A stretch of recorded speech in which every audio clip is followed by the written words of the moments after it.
lecture or in this module now we come back to two of the most important processes that we use. Yeah, before this we have discussed classes of processes: continuous time, continuous state, discrete state, discrete time, all that. We discussed what other process we discussed: random harmonics, right? We discussed Markov chains briefly, Wiener process. We also saw the Poisson very briefly. Little bit about Gaussian maybe distribution or something, but now we single out these two. Probably the most important two processes that we use. One is Poisson process, the other is Gaussian or normal process. What we do today will mostly talk about their background, the distributions. So by now I guess you know there's a difference between the distribution and the process. Gaussian distribution is for a random variable. Yeah. Then you have to define a joint distribution for a process or some other ways. So we will come to that. First we have to cover some basic details of these. In some ways, to me, they both represent a realistic randomness, okay, of the world, and one of them covers the discrete state side. So it's a tale of two processes. The first one, Poisson,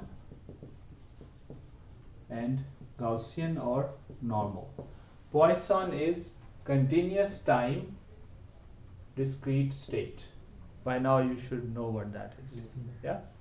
So it can only take, in values it can take are fixed, discrete set, not continuous, but it continues in time. As we did that counting processes, right? So Gaussian on the other hand is continuous time and continuous state. Okay, so like a Poisson process may go like it continues in time, but states it takes maybe something like this, discrete. Yeah, whereas the Gaussian process is continuous in time and state it takes can be any value. So in terms of really capturing randomness in many real situations, they are kind of counterparts. One covers when the states are discrete, the other covers when the states are also continuous on real number side. So where do these come from? I'll give you a general idea of first the process or the distribution also. Poisson. We discussed this before. Where does this show up? It's a counting process, right? So it often naturally occurs where we keep a count of occurrences. NT we did that. Number of occurrences in given time. Let's say you are counting how many people arrive in a salon. Yeah, and Poisson deals with simple events, one event at a time. There is possibility of people coming in groups. Those are then covered by generalizing what we have here or some other distributions, but they are built on this thing. Yeah, here it says okay, one customer arrives at this time, so it counts up. Yeah, then another one arrives, it counts further up like this. Yeah, so Poisson is usually, it appears where you are keeping count of the process, and we saw there was some requirement for a process to be, a counting process to be called Poisson. We will see that again later. Yeah, but just keep that in mind. It's where you keep count of processes. Because you are keeping count of something, because of that it is naturally discrete state. That's the key thing I want to mention. As soon as you say I'm going to count how many atoms have decayed in this time. Yeah, as soon as you say I'm going to count how many customers have arrived, how many calls have arrived, how many clicks on my web page. As soon as I say I'm going to count, you are making the state discrete, right? So that's what happens here. Gaussian, where does Gaussian come from? The Gaussian process or the phenomenon. And sir, as far as it's a counting process, so that's why it's an exponential type of process because it's going to be increasing with time. I wouldn't call it exponential, but it's non-decreasing. Yeah. Okay. Yeah. So exponential is a special kind of increase or decrease, right? This is increasing, yes, non-decreasing. So the process either remains constant until another event occurs. When an event occurs, it jumps by one value, whatever that count is. Yeah. So Gaussian. Basically, where does the power of Gaussian come from? A lot of random phenomena that we see, okay, especially in continuous time systems where we're not actually counting things. For example, the voice or the electromagnetic wave signal arriving on this mobile. Yeah. So somebody called or sent a message or something. The message came through electromagnetic waves. Yes. And they were affected by a lot of random effects. Right? एक नहीं उसके ऊपर लगा कोई. There's huge there's a huge combination of random things affecting it. Material of this reflector, material of the building itself, how far am I from the base station, right? How good quality is the mobile, is it in my pocket or then the different kind of interference noises, right? That electromagnetic interferences from satellite or other things that are coming into play. Yeah? All of that, often the random phenomena that we measure, be it noise, be it some sort of other signal, a lot of those are combination, cumulative, average effect of underlying phenomena. Okay? So there are many random things happening, and what we are observing is their combined effect.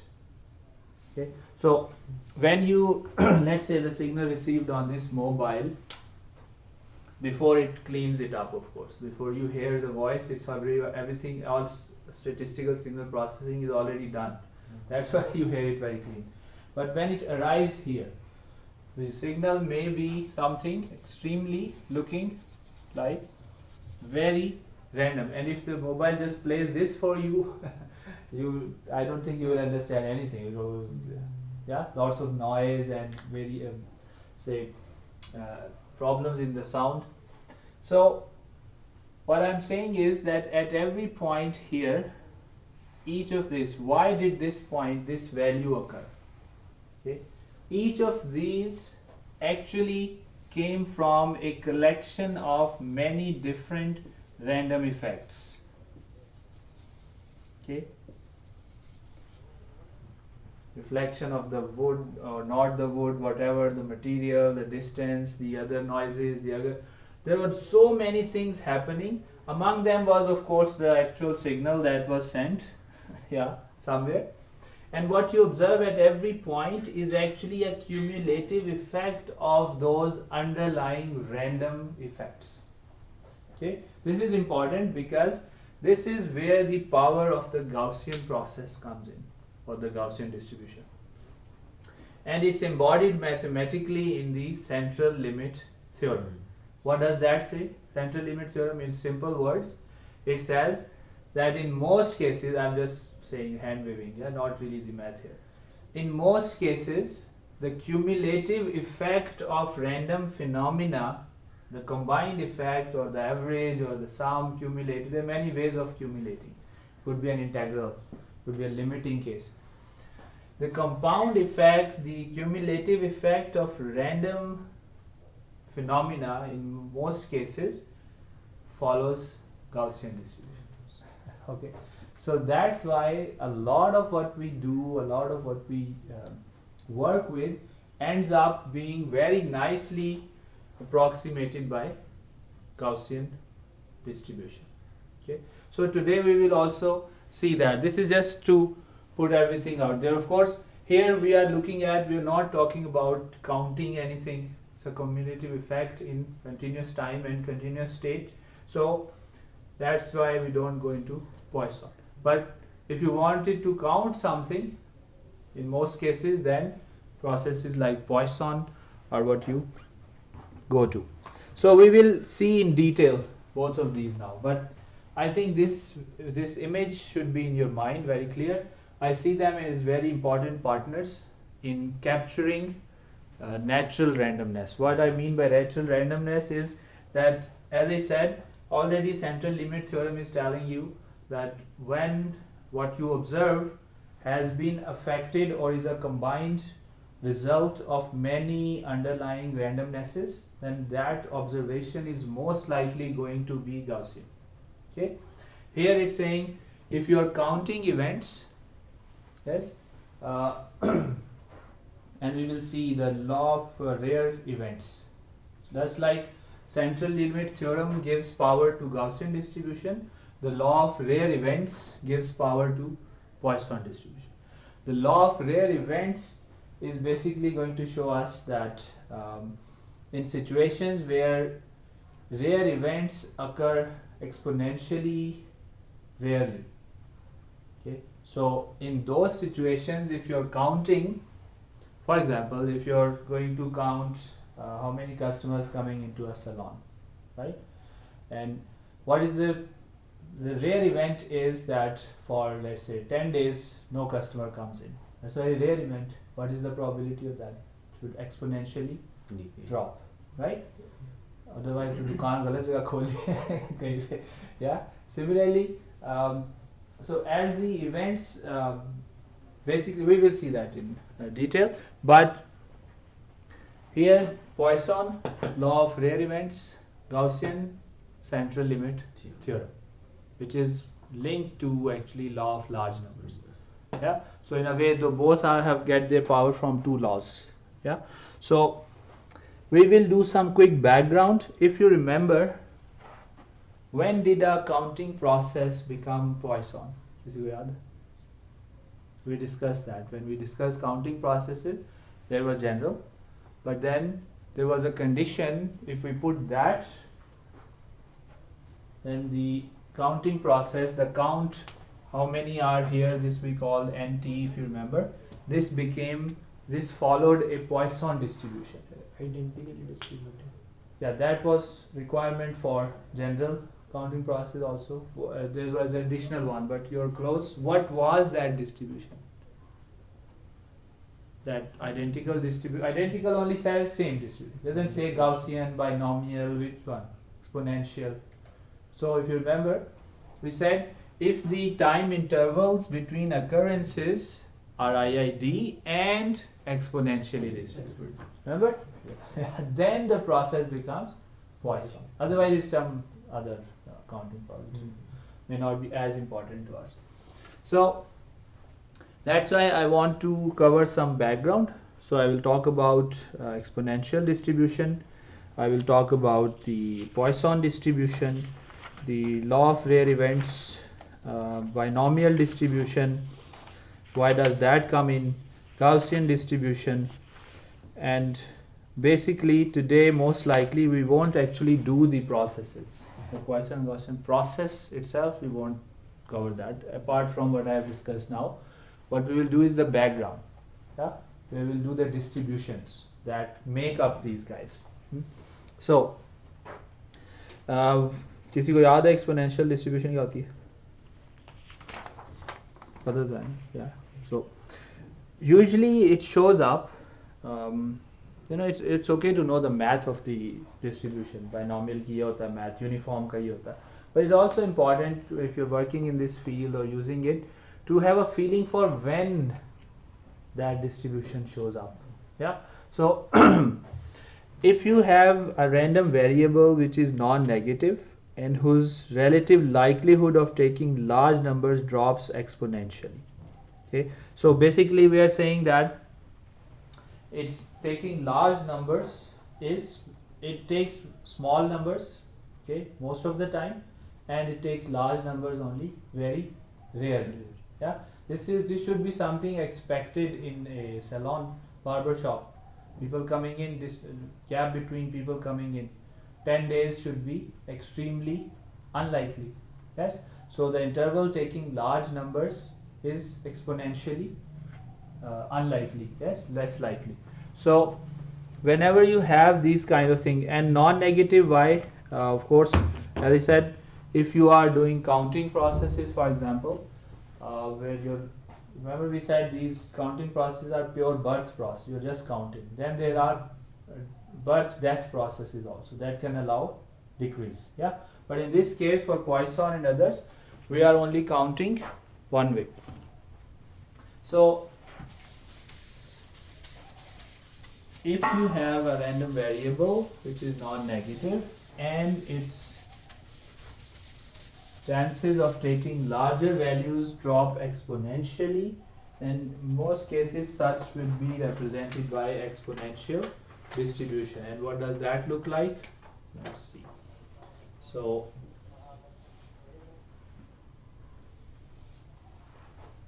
yeah, and if I write it out, I can write it fx, this is fx, relative likelihood, yes, of what? Of x taking a value here, x. So if x is small, the likelihood is large. If x gets larger, the likelihood drops exponentially. What is the rate of that drop? That rate is the parameter of the exponential distribution, right? So there will be situations where the drop will be slow. There will be situations where the drop will be fast. Yeah. So for example, there could be a situation where the drop is very slow. It looks like it's going up now, but it shouldn't. Yeah, it's supposedly going down, but at a very slow rate. Yeah, and there could be something in the middle also, like let's say like this. Yeah.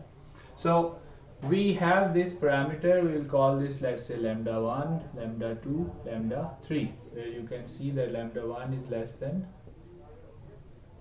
greater. Lambda 3 is less than lambda 2. Yeah, sorry. So yeah, so rate of decay, if the first one is the highest, second is slower, third is slower. This, because this parameter is needed to cover the exponential distribution, we often write it here also. Okay, so remember PDF, relative likelihood. याद आ रहा है? It's not the actual probability of this value occurring, it's the relative likelihood of. We've covered this in great detail. I want you to connect from time to time conceptually what we discussed. So this is what it's saying. It's saying it's going to be e minus lambda x. What's the condition?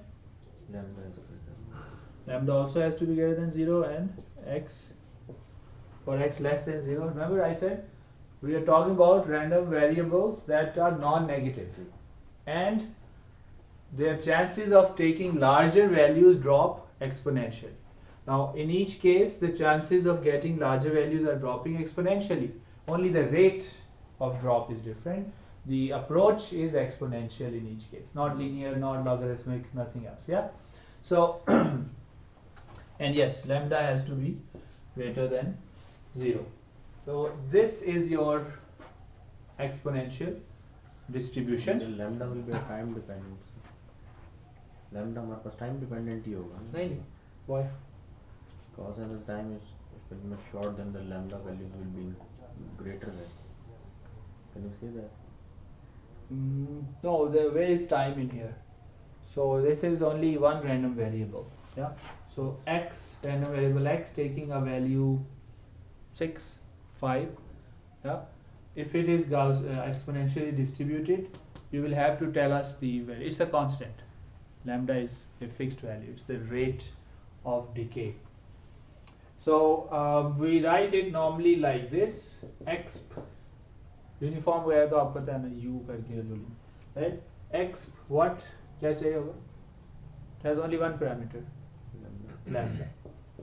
If I write it this, you should be able to write this thing, because x is just the value that you want to study, so it's not really a problem. Right, so this is the exponential distribution. You can check in your textbook, Kobayashi, they also prove that its mean is 1 over lambda, and its variance is Lambda.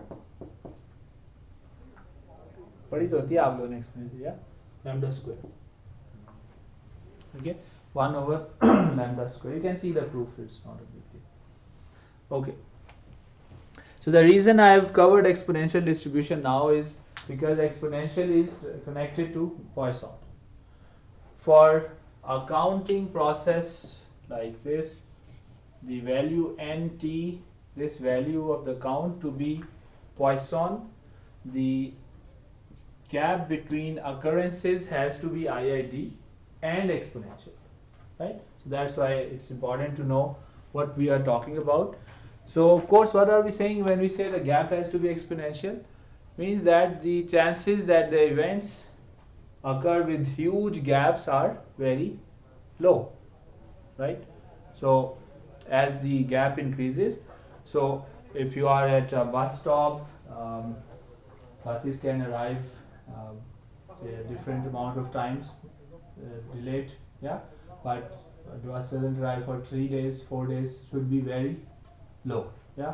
Doesn't arrive for 2 hours, I don't know, in Pakistan maybe possible, but at least in the West it doesn't happen. So we come to the second background here, which is Poisson and the law of rare events. So what is the law of rare events? It's a very nice name, I like it. Law of large numbers, law of rare events.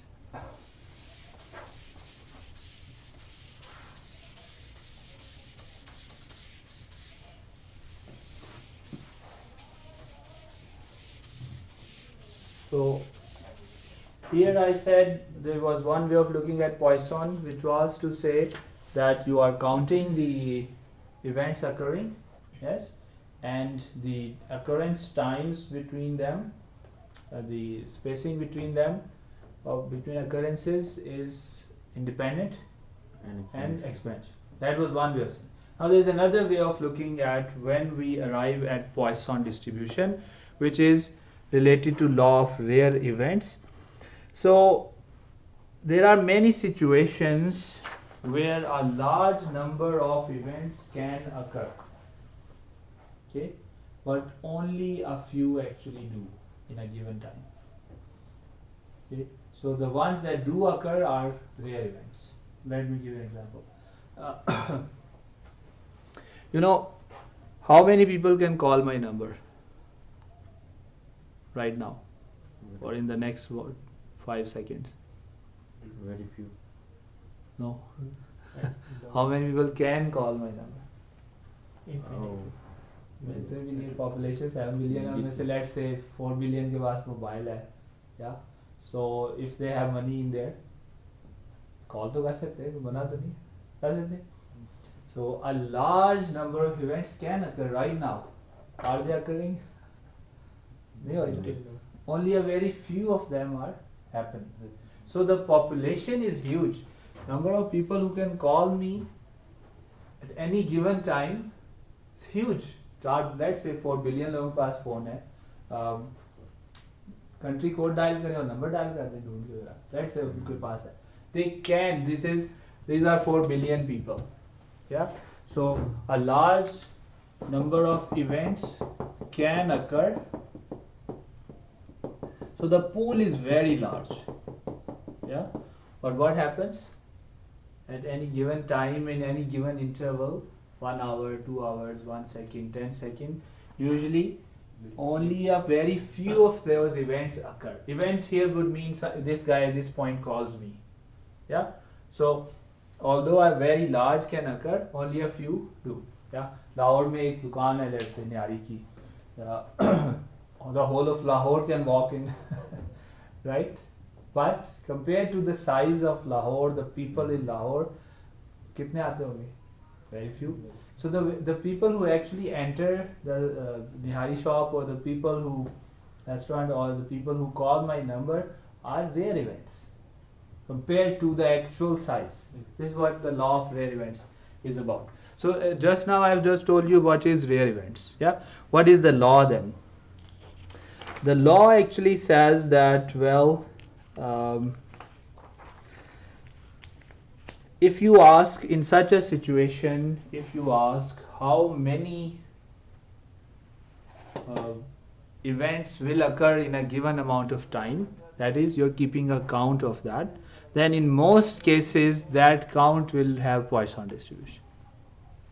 Okay, so this is what the law of rare events tells us.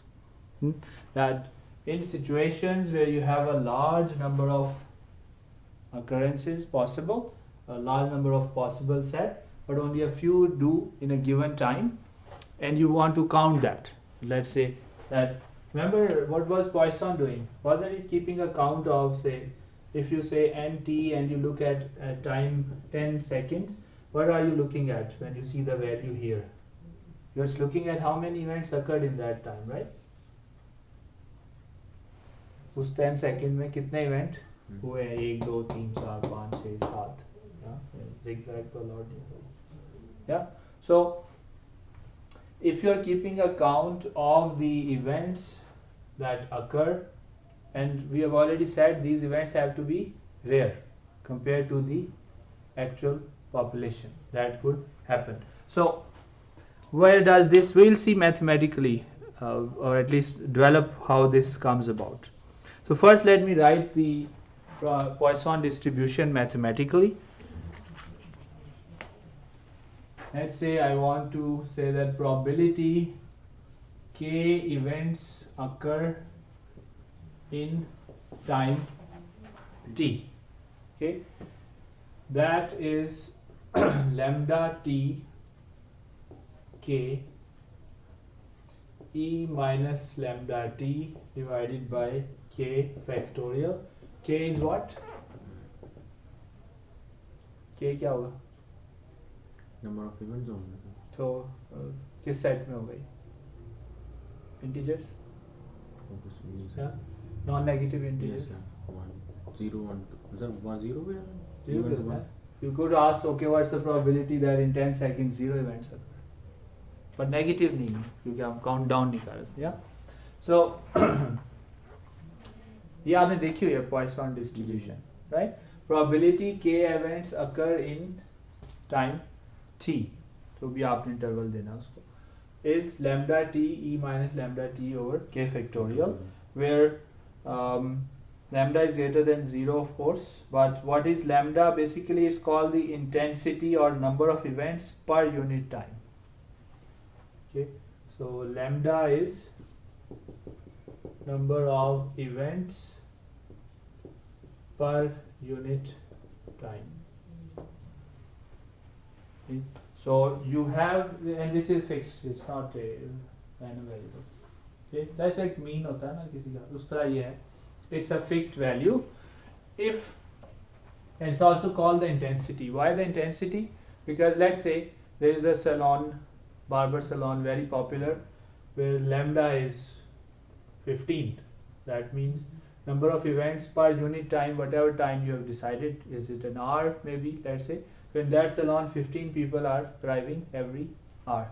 Compared to that, another salon where fewer people come, maybe 5 an hour, would be less active or intense. Yes. So this is sometimes called the intensity of the distribution Poisson, or basically it's the number of events per unit time.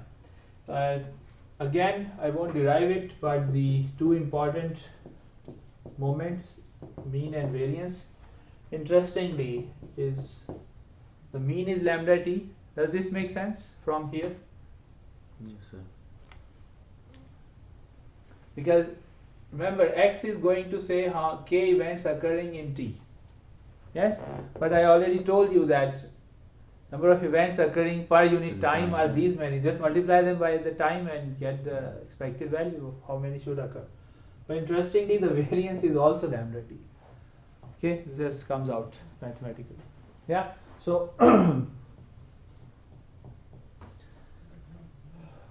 okay, so we are ready to write the Poisson distribution. Remember, I shifted from now f to small p, probability mass function.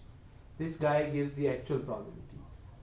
Yeah, PDF gives the relative likelihood. This is actual probability because this is discrete stating. Yeah, so k lambda t is lambda t k with the same thing that we wrote already, e minus lambda t by k factorial. So the parameter here is basically lambda, and you also have to tell us what time you are looking at, because it says k events in t. Yeah, sometimes we skip the t, we just talk about unit time, and we assume that this is unit time, and when you want to bring in time you will put that here, okay, wherever it needs to be. Okay, so there are different ways of writing it, but where does this formula come from? Yeah, and how does this again relate to the law of rare events? Yeah, and therein comes in our friend binomial distribution.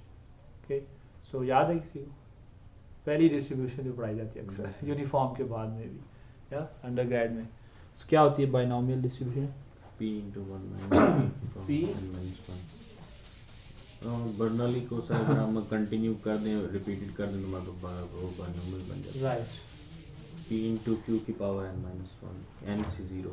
Yeah, so you normally set up the binomial distribution by saying that, let's say there are n events that can occur independently of each other. Remember this guy? N people, 4 billion people could call me, let's say, independently of each other. N, yeah. So binomial starts with Bernoulli trials, n Bernoulli trials, yeah. So or another way of saying is that n events can occur independently of each other, with each occurring the probability of occurrence. So there are n events that could occur independently.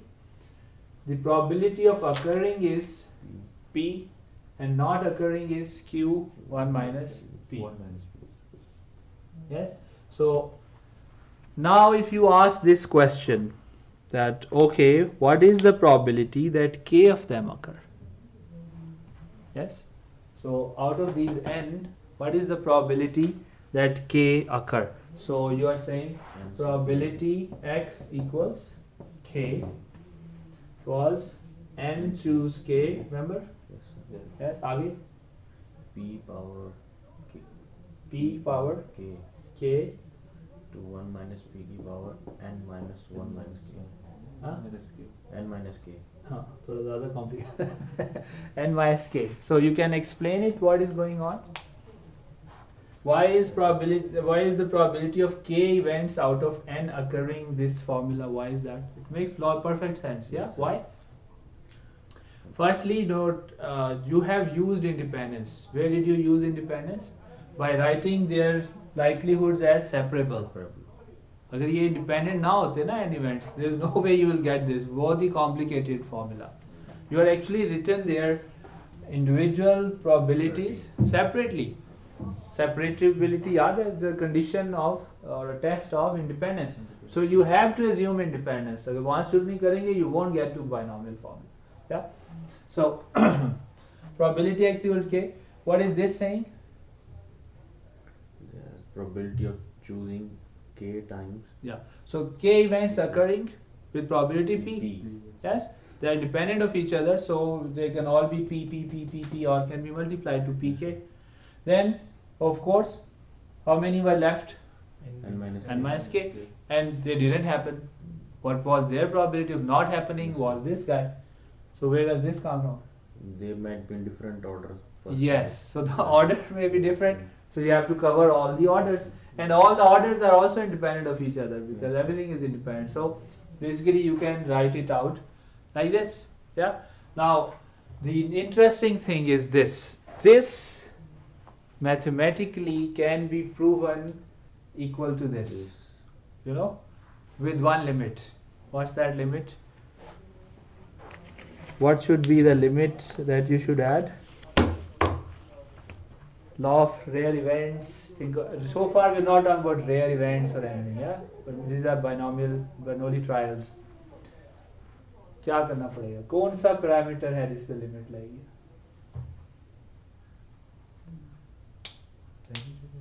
n पे क्या limit लगेगी? Limit n goes to infinity as the number of events that could have occurred becomes very large.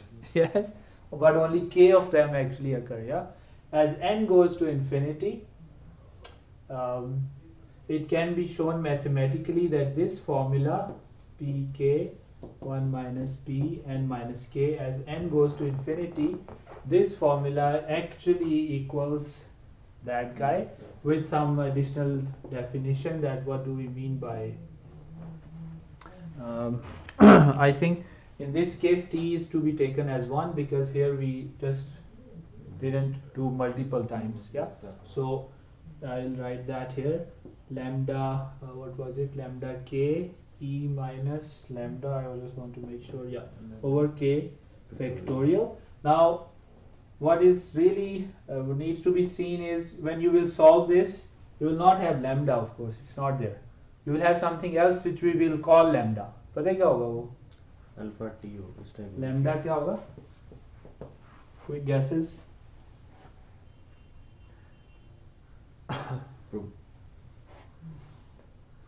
One over p. Remember what was this number of events per unit time? Yeah, 1 over p, or you're close, but it's np actually. Yeah. Okay, so out of n, the probability of occurring is, so let's say 0.1, so it will be like that, np, or we can say p is lambda by n. Okay, so this is expected number of events that will occur. Yeah, expected number of events that will occur, which makes sense if you look at it here. Out of n, if you multiply, let's say p is 50. So what are we saying? That each event has 50% chance of appearing and 50 of not appearing. No. And out of 1000, 500 should appear. So that's what it's doing. Yeah. So in that case, the lambda of the Poisson is n times p of the binomial, right? And limit is n goes to infinity. That is, the pool is getting larger. Yeah, pool becomes extremely large and you get the Poisson distribution. So this is where the Poisson distribution, counting, law of large numbers, exponential distribution, all of them come together. Sorry, not the law of large numbers, law of rare events, all of that comes together to form this thing. So how does the Poisson distribution look? याद है किसी को? Exponential तो ऐसे जाती है ना. What's the Poisson's look? So this was just to show you where the formula comes from. Yeah. Now exponential decay ही होता है. exponential decay होता है, तो वो exponential ही नहीं हो जाएगी, थोड़ा सा कुछ और भी उसमें है.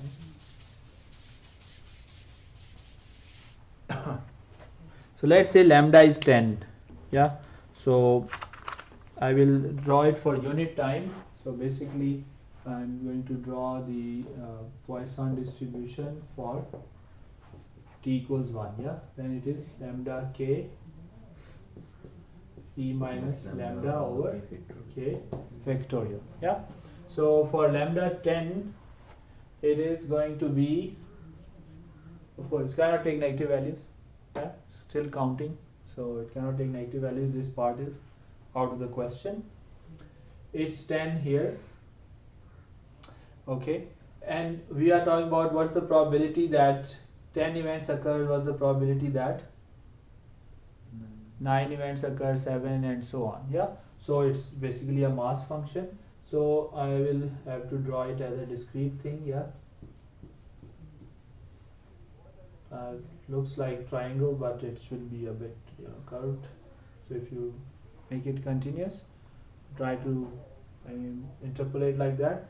This is what does this remind you of? Gaussian. Yeah, है ना, वो एक दूसरे के sort of counterparts है ना. Yeah, Gaussian doesn't limit this to count, right? Here, by its very definition, this x-axis is a discrete, isn't it? That's what we mean by discrete state. Yeah. So process की अपनी जब draw करते हैं, when you draw realization of the process, it's the y-axis that is discrete. But when you write the distribution, then the x-axis is discrete and the distribution is here. ये confuse नहीं करना, right? So of course, what's the probability that 10 events occur? Very high. What's the probability that 9 occur? Dropping both ways. Yeah. So this is, now this is for lambda equals, let's say 10. What about lambda equals 5? कैसा होगा? Side पर आ जाएंगे sir. इधर आ जाएगा, है ना? So it will be something like, so I'll just draw it and then I will, okay. I'm drawing this because of course the Poisson distribution is not continuous. Yeah, it's actually these points. But just to make them, to make you see the bell shape, almost bell shape thing. What about lambda? This might be lambda 5. Yes. What about, let's say, lambda 30? So you can already guess it will be something like this. So the way Poisson distribution is designed or written, the likelihood or the probability is highest at the lambda value. Okay, here 30 and this is 5, and then it drops exponentially on both sides.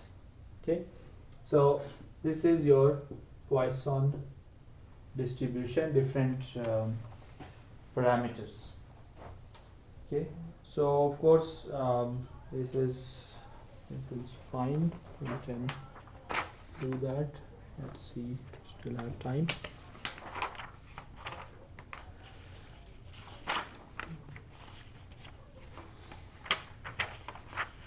Any questions so far? So we talked about say why we are interested in these two distributions particularly.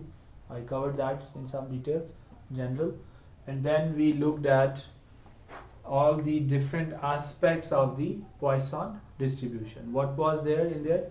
The law of rare events. Yeah. Then there was the exponential distribution, which relates to the distribution of the spacing between the events. Then there was, how does this relate to binomial distribution?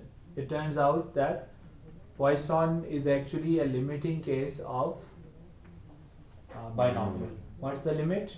As the n becomes large, and that is actually back to rare events. Why do these events become rare?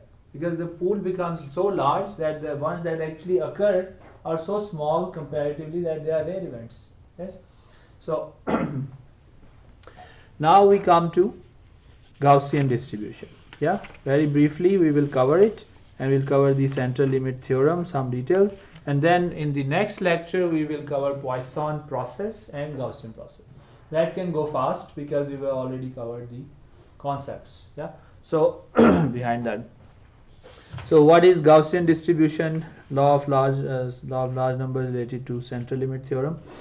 So I've also mentioned this before. I've already shown you situations where what we observe is a cumulative effect of many independent underlying processes, right? So in that case, you remember Wiener process, limiting case of what? Brownian motion. Brownian motion is Wiener process. Yeah, it was limiting case of random walk. Yes, yeah, it was a limiting case of random walk. So, but I said that Wiener process is actually Gaussian. Now, how does the Brownian motion occur? वो जो pollen है वो move करती है. What you see is the cumulative effect of what? So many molecules hitting it. Yes. So many random things occurring, and what you are observing is their combined effect, the motion of the pollen grain. Yes.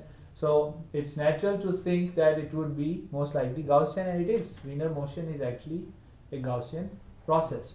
So that's one way. Another way to see it is that in most, in a large number of situations that we see, things tend to be towards an average, and then deviation from the average is less likely, like in heights of people. Yeah, most people would be towards average heights. Then extremely short, what's the chance you go out and see an extremely short person? It's very rare. Very rare. So, extremely tall person, very rare. So in most situations things are naturally like this. Yeah, they are this bell shape.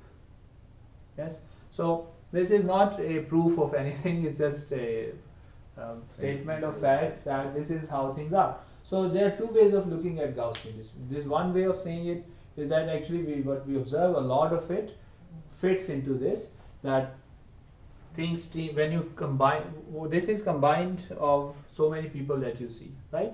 So their combined effect often is that there are more people towards the average height, weight, whatever, and fewer towards the extremes. That's one way of looking at it. The other way I've already mentioned, which is more mathematical, central limit theorem based, which is saying that a lot of phenomena that we see are cumulative effects of underlying random phenomena that are many in numbers. Easy example again, Wiener-Brownian motion. What you are observing is motion of the pollen grain. Why did the pollen grain go this way, this way, this way? It was not one atom that was hitting it, right? At every given time, kitne? Millions maybe. The cumulative effect of those millions of atoms bumping into this guy turns out to be Gaussian distributed. Yeah. So you can see the central limit theorem happening in front of you. So as I said, central limit theorem tells us that random phenomena created by average of many different underlying random phenomena are most likely going to follow Gaussian distribution. So you can see this happening in a very simple example also.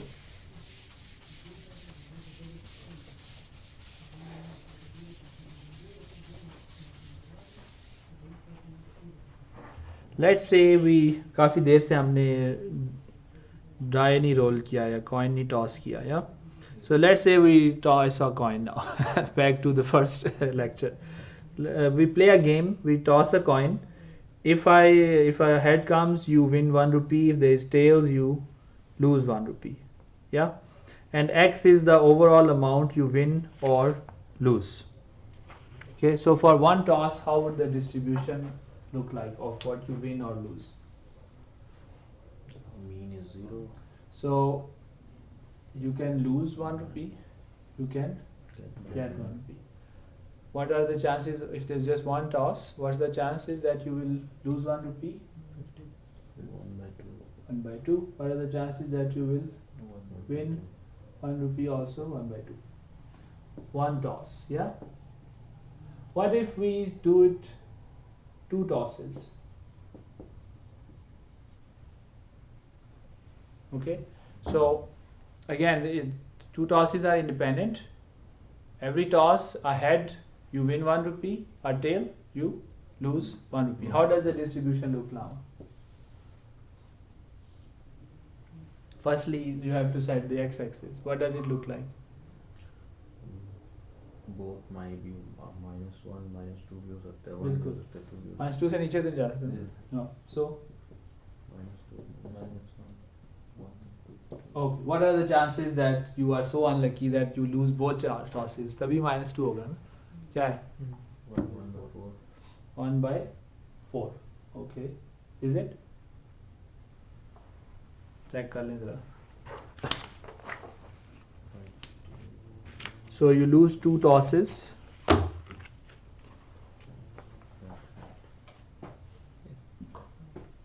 This 1 by 4. 1 by 4, yeah. So it's 1 by 4. What's the chance you win both tosses? Again, 1 by 4. Because 1 by 2 times 1 by 2. Why are you able to multiply? They are independent. Yes. So 1 by 4. What are the chances that you neither win nor lose anything? 1 by 5. 0.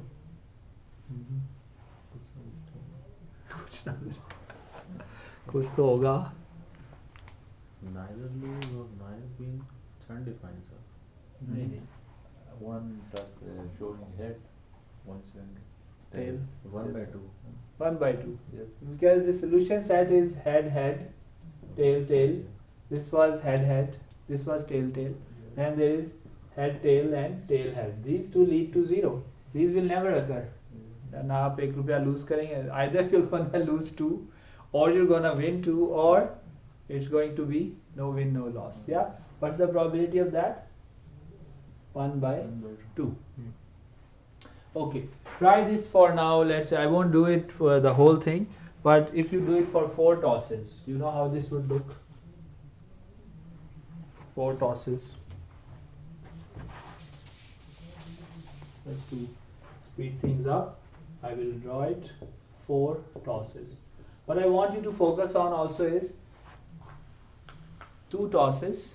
You were looking at their cumulative effect. What was the cumulative effect? मेरी जेब में कितने पैसे आने हैं at the end of the whole thing या जाने हैं. That's the cumulative effect. Yes, we are drawing the distribution of the cumulative effect. पैसे कितने आ जा रहे हैं. Yeah. So for 4 tosses, now these are 4 independent random events. Interestingly, each of these events alone has a uniform distribution. 4 toss हैं तो हर toss की अपनी distribution uniform है. But notice what will happen to their cumulative effect. So if you do 4, basically you can lose 4 rupees, you can lose 2 rupees, you can gain 2 rupees, you can gain 4 rupees, or it will be a draw. If you calculate it, it will be 1 by 16 chances of being so unlucky, 1 by 16 chances of being so lucky. Yes, again things are going towards the center. Yeah. Then there is 1 by 4 chance of being just a little unlucky, and 1 by 4 chance of just being a little lucky, and more realistic situation, which is 6 by 16, that no win no loss. Yeah. So already what shape is this taking? You know, if you already do like computer पे करके देखे, already in like 10 tosses, it will look so nicely Gaussian already. You know, क्या हुआ ये? You were looking at the cumulative effect of independent random events. Interestingly, none of those events itself had a Gaussian distribution. Right? हर एक की अपनी distribution क्या थी? हर toss की अपनी डिस्ट्रीब्यूशन यूनिफॉर्म है, ये वाली. But the cumulative effect is approaching towards Gaussian. Actually, people also show that they start with something which has a distribution like this, very odd. Each event has this kind, and then you see the cumulative effect of 10 of these events. वो already वो shape आना शुरू हो जाती है. That's the power of central limit theorem. Okay, it's very powerful. It just a lot of distributions. जहाँ से भी शुरू करते हैं आप. As soon as you start taking their cumulative effect and they are independent.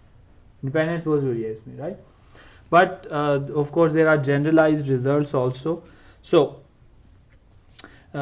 basically this is what the central limit theorem tells us, and I will just write the very basic of it here. ये it's kind of natural thing कि हमारे पास मतलब different किस्म की noises हमारे पास होती हैं, जब हम ऐड करते हैं गॉसियन में हमारे पास कन्वर्ट हो जाती हैं. Natural phenomena. Noises तो yeah, natural in the sense, as we said,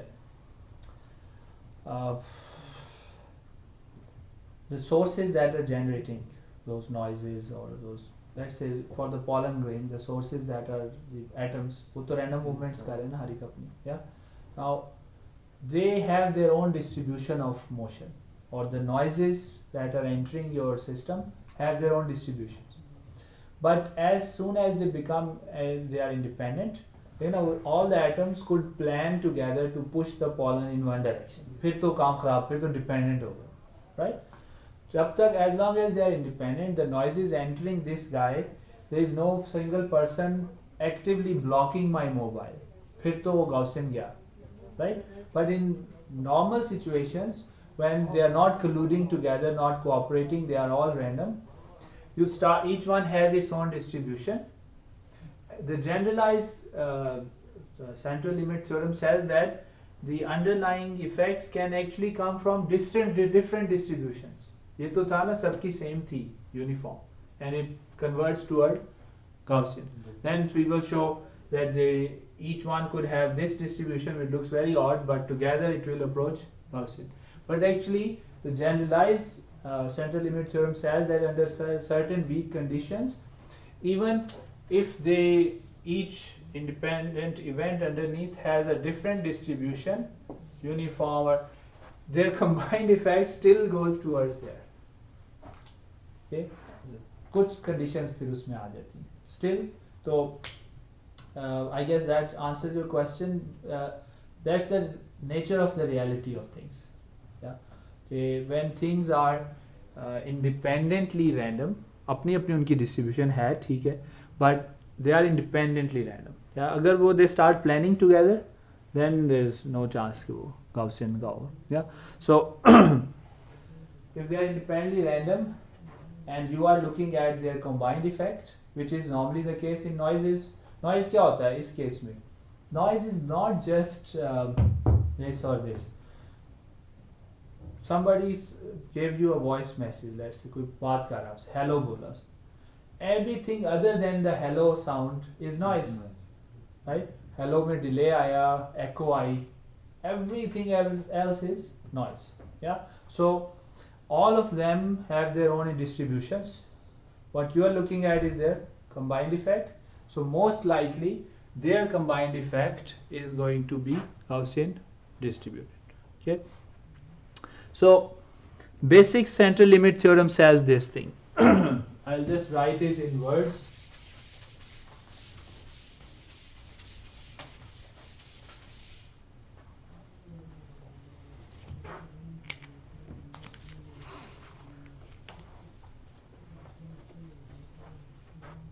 So the basic central limit theorem says that the average, you could call it cumulative, combined, whatever. Sometimes I write behavior here. The average behavior, just for maybe for interesting or memorable, of independent identically distributed random variables follows normal distribution or Gaussian. Yeah, this is what the basic CLT says. Why is it basic? Because it requires these to be independent identically distributed. Okay, so they have to be independent and they all have to have the same distribution, whatever that is. The generalized, then there are not one but several generalizations of these. What they work with is this. They say, okay, that under some rather loose constraints, under some rather loose constraints, so there are some constraints that are required, maybe continuity, something like that. Average behavior of RVs that are not independent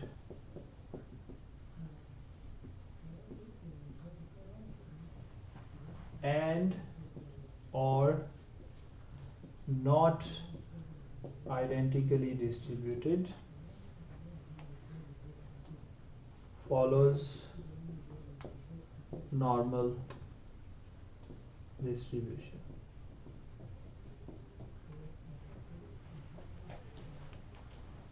Okay, so the first one says very clearly, if they are IID, their cumulative behavior will be Gaussian, very clear. Then people worked on this, okay, what if they are not identically distributed? Then what are the situations under which they will still follow Gaussian distribution? So that's where the generalized central limit theorems come in. They cover either not independence, what kind of not independence. Independence is one thing, but dependence can be in many different ways. Yeah, and if they are not identically distributed, okay, what is that distribution? So even there are laws for this. We say, okay, if those distributions, yes, they come from different distributions, but as long as those distributions say have no random jumps or something, then they will still lead to Gaussian. So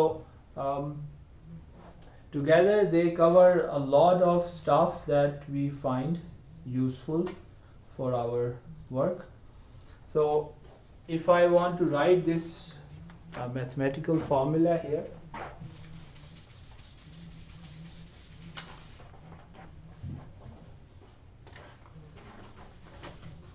for the basic CLT, let's say you have IID RVs xk,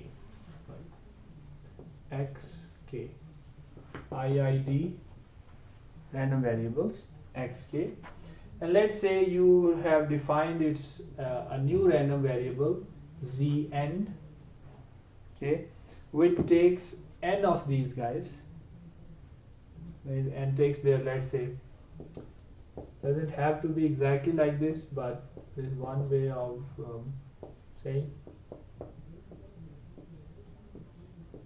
n, okay. This is a combined effect of how many?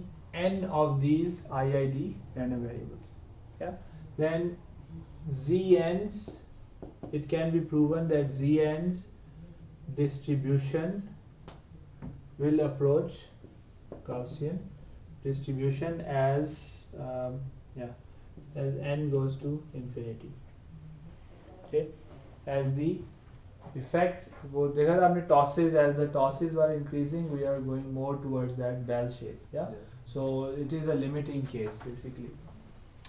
So as the number of these underlying guys whose combined effect, average effect you are taking in your new random variable, as that size increases, the distribution of this guy, notice it doesn't say what the distribution of these guys was. कुछ भी हो सकती है. Yeah, it could be geometric, it could be exponential, it could be uniform, anything. It's saying as long as they're IID, the cumulative effect guy, this guy, if you're observing the combined effect as the random variable, that will have a Gaussian distribution. Okay, so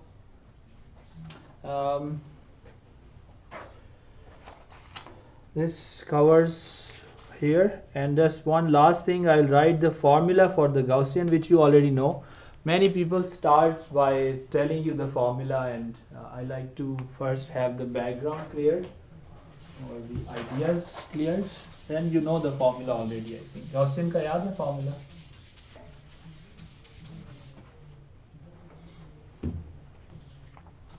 क्या होता जी? F, again we are on PDF now. Yeah, continuous है ना? So probability that x takes the value x equals 1 over 2 pi sigma square, याद आया कुछ? E minus half x minus mu over sigma. Mu minus भी लिख सकते हैं क्योंकि square होना ना, right? यही है. So then it has how many parameters? We know that, yeah? 2 parameters, mean and variance, yeah, which represent the mean and variance. They are the parameters, but when you try to calculate the mean and variance from here, they turn out to be mu and sigma square. So we already named that like that. और कैसे लिखते हैं Gaussian को? Normal का वो wiggly end, yeah, for normal distribution, mu sigma square. I should have done this again, but I have now forgotten. At some point I really googled and searched why normal. Gaussian तो Gauss के नाम पे है ना, पर normal क्या है? बाकी सारे abnormal हैं या paranormal हैं क्या? Yeah? अब मुझे अब याद नहीं आ रहा. I don't want to say something that's not correct. So, but it would be an interesting homework for you guys. इसका क्या मतलब है normal? Are they talking about their independence, orthogonality? Normal होता है ना, for normal vectors. I think he वो है, लेकिन I don't remember. So just Google it. It's an interesting thing. Someday you're teaching this and a student will ask you, Gaussian, okay, it's the guy. Why is it normal distribution? What's the normal kya hai isme? Yeah. So just look it up.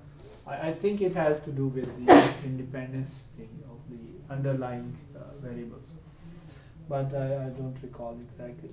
Right. So of course we know that the Gaussian distribution has only two parameters, yes, and an important property I have mentioned already is that the Gaussian distribution is the whole thing is fully characterized by the first two moments, the mean and the variance. Yeah. So our idea of working with the first two moments instead of distribution works really well for Gaussian, because the Gaussian already is covered fully by the first two moments. So all other moments can be written in this way. Last comment is the link between Poisson and Gaussian.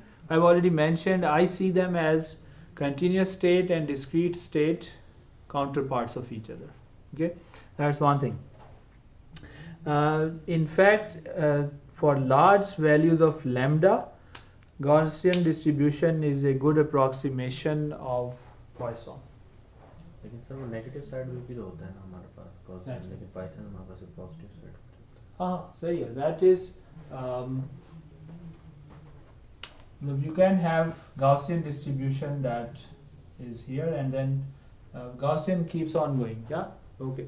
That's why I said it's a approximation. Can be an approximation of the Gaussian if lambda is very large. Yeah. But of course they're not exactly the same. They cover different situations, right? एक में in one of them a lot of independent events will occur. They can occur, right? Only a few of them actually occur, and you want to keep a count of that. Yes. जबकि दूसरे में lot of random phenomena are occurring, and you are looking at their cumulative effect. Yes. So but together they cover the discrete state and continuous state very nicely. A lot of what we do is covered by Gaussian and Poisson. Okay, so this was distribution. Next time inshallah we will look at the Poisson process. We will define it or redefine it in some other ways also. We have already defined it in one way, a counting process whose spacing between events is IID and exponential. That was a shortcut, but there are other ways of defining, so I want to cover it so you don't get surprised when you see other definition. Similarly, we will also define the Gaussian process. So far we have only talked about the Gaussian random variable whose or its distribution. Yeah, one variable. Process तो भी हम इसमें ला ही नहीं ना, x t करना, तो फिर वो distribution will not be just the families बन जाएंगी ना distribution joint वाली. What is that? तो उनकी अपनी definition है और उसके अंदर अपने those have their own meanings and stuff, so I want to cover that. And with that we will also see how the Wiener process is a Gaussian process. So far I have mentioned mostly, yeah. And then we will see that the Wiener process lies at the intersection of three classes of processes. Okay, self-similar processes, Gaussian processes, and Levy processes. Then we will define the other two. Gaussian तो हम कर चुके होंगे define. But it's very interesting that there are three classes of processes, and their intersection. This guy is Wiener process. Self-similar processes, Gaussian processes, Levy processes. Yeah. So we will define them also. The way I like to cover things is through interconnections. I don't want to like tell you Levy ये होता है one by one. Yeah. I like to bring up the connections and then explain it. So once the connection is here, then I'll tell you what is Levy process. Yeah. And so you will have covered basically a lot of what we should cover in random processes. Yeah. So let me see. Yeah, okay. So any questions so far? No? इधर है